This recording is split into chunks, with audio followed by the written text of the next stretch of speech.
ito nga, nalulungkot ako nung narinig ko rin sa ating sponsor kanina na yung Project Management Office ng Mindanao Railway Program, 3 tao na lang, sabi ni Senator JV. Before the Duterte administration, alam ko yan, 2 tao yan. I think nasa Cebu pa ata. Oh, hindi siya, wala nga sila sa Mindanao, nasa Cebu lang yata sila. Pagdating ng Duterte administration, headline yan eh. Headline project yan eh. Mindanao Railway. Flagship project yan eh. And then after the Duterte administration, 3 tao na lang. So, how come ganyan tayo mag-decide parang naligo lang tayo, naisipan natin paglabas natin sa shower, sabihan natin, oh, gawa tayo ng railway, tapos naligo naman yung new leader, paglabas niya, sabihin niya, hindi, ayaw na natin. Ganon? Is that how we decide?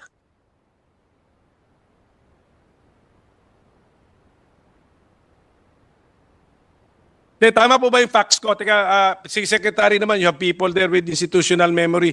Tama ba yung facts ko? Yung Project Management Office ng Mindanao Railway, before Duterte administration, 2 tao. Tama?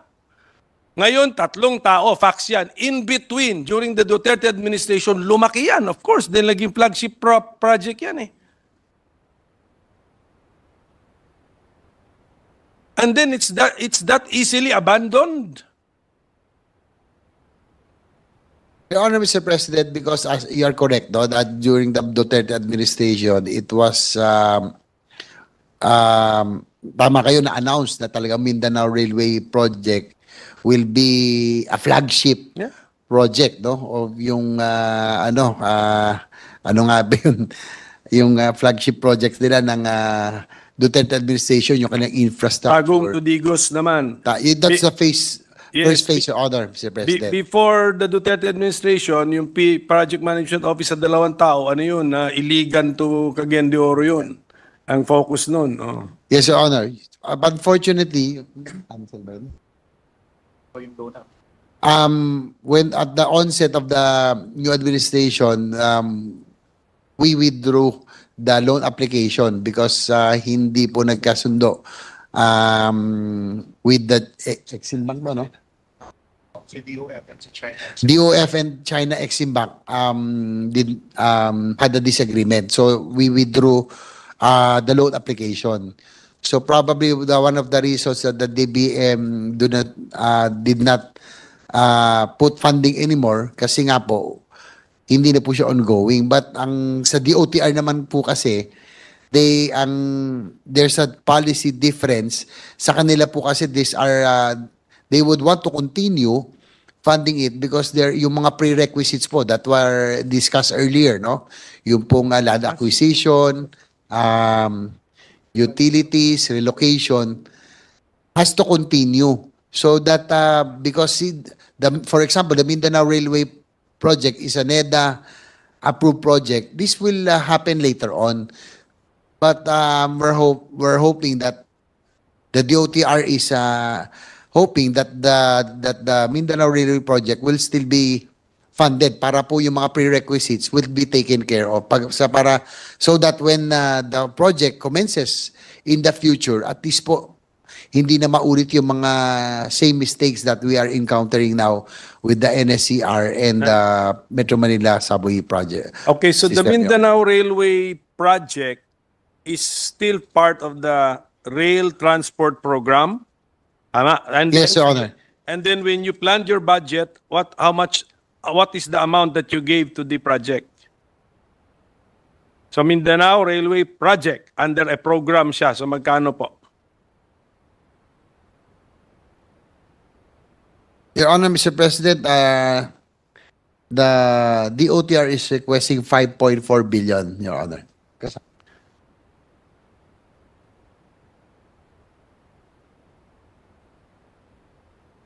So 5.4 billion po yung Mindanao Railway project. Okay. And that is found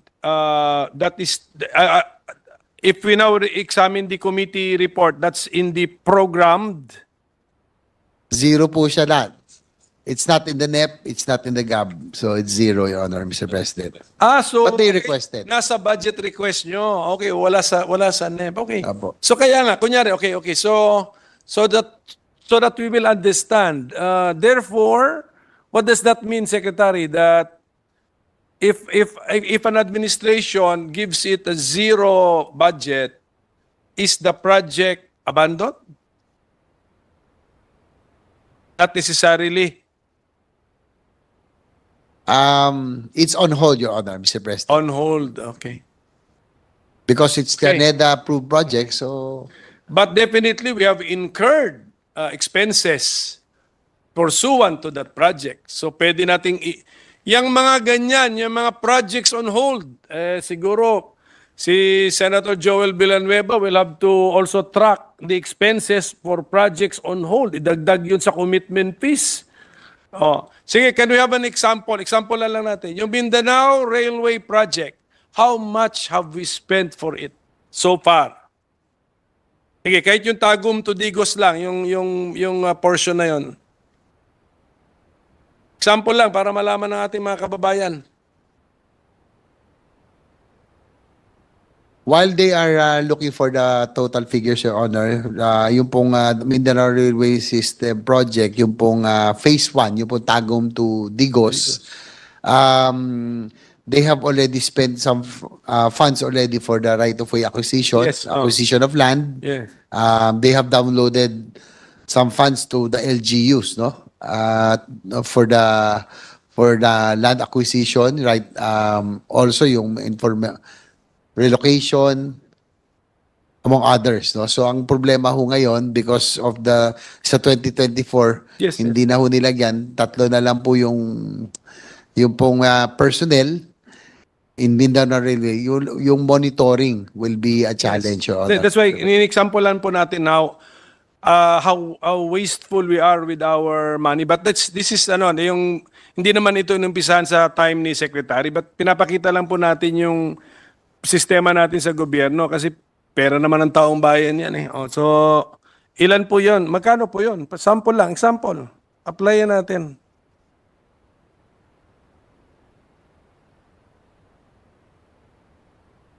Your Honor, according to DOTR, they have spent about 5.5 billion no, downloaded to LGUs for land acquisition for Yes. the right of way of Tag. Ito yung first week pa lang. Yes, yes. Tagum to Digos. Eh, tama naman yun. Tama naman. Mabuti nga you're being very open and transparent about it. Siyempre, 5.5 billion pesos na for a project na tawagin na lang natin, let's use your technical terminology, on hold. May we know how yes. Check something. Yes. Wala kang mic, sir. Yes, if you say on hold, ibig sabihin yung project is on hold, depende sa availability ng funds. Am I correct? The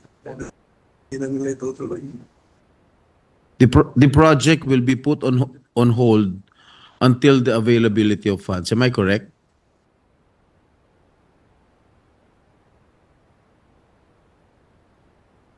That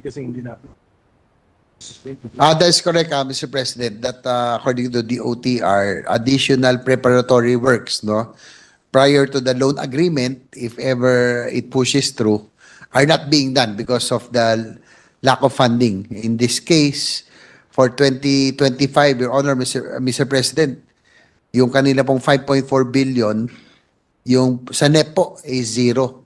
So talagang on hold po ito. So paano yun kung wala nang mga funds na darating? So anong magiging nung structure niyan? Magiging white elephant? Kung wala na halimbawa ng pondo dumating, what will happen to the structure that has been started?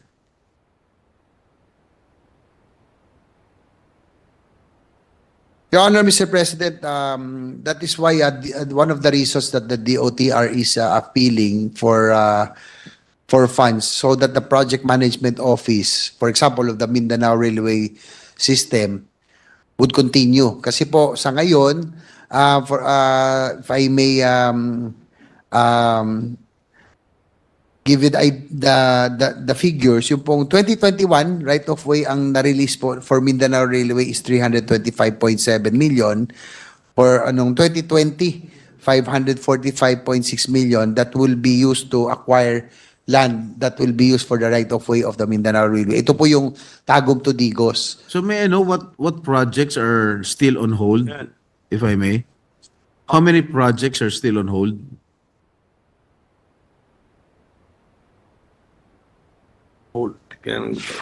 With the indulgence of the minority leader. That was my next question. Your Honor, mostly the railway projects. No? Ito pong Mindanao Railway System, and we can already also consider South Long Haul. Although may funding siya ng konti noong 2024, kung hindi rin po mapupondo ito, it will be on hold also. Ito yung South Long Haul, ito po yung Bicol line, no? From Metro Manila going to So how many Bicol. projects all in all, Mr. Sponsor? Total na. Priority na priority.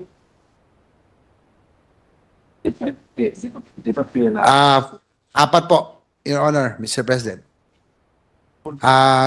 Sa tatlong railway, Mindanao Railway, South Long Haul, ito po yung Bicol, and MRT4, ito po yung MRT going to Rizal, no? Ito po yung papuntan Rizal, Taytay Rizal, and isama na rin po yung New Dumaguete Airport Project, no? Which received zero Are allocation. these foreign funded projects? Yes, Your Honor, Mr. President. So kung hindi nagbigay, ang hinihintay natin pondo galing sa labas, so the project will not push through. Your Honor, Mr. President, ito po yung magiging consequences, no? If actual requirements will not be given to these aforementioned projects, no? Delay on project preparation, such as procurement of ito pong yung right of way, yung pong land acquisition, yung pong relocation, yung pong pag-ano sa contractor, no? Yung engagement of the contractor, and start of construction itself. So all of this will experience delays, Your Honor, Mr. President. Thank you, Mr. Sponsor. Minority Leader. Thank you, Mr. President. Yun yung next question ko, mabuti. At saka thank you for being really, anong tawag mo doon, upfront with us, DOTR. At least apat, we can say that not less than 4 major projects infra projects are on hold. Okay. Sige. Yes, that's Okay correct. po. 3 railway and 1 airport, Your Honor. Isa light railway, yung MRT. MRT4, yung po metro, going to Rizal. Rizal line po ito. Rizal line. Which is unfortunate kasi to quote the President, I think President Marcos announced a railway renaissance. Tama ba, Secretary? Do you confirm that? Did he say that?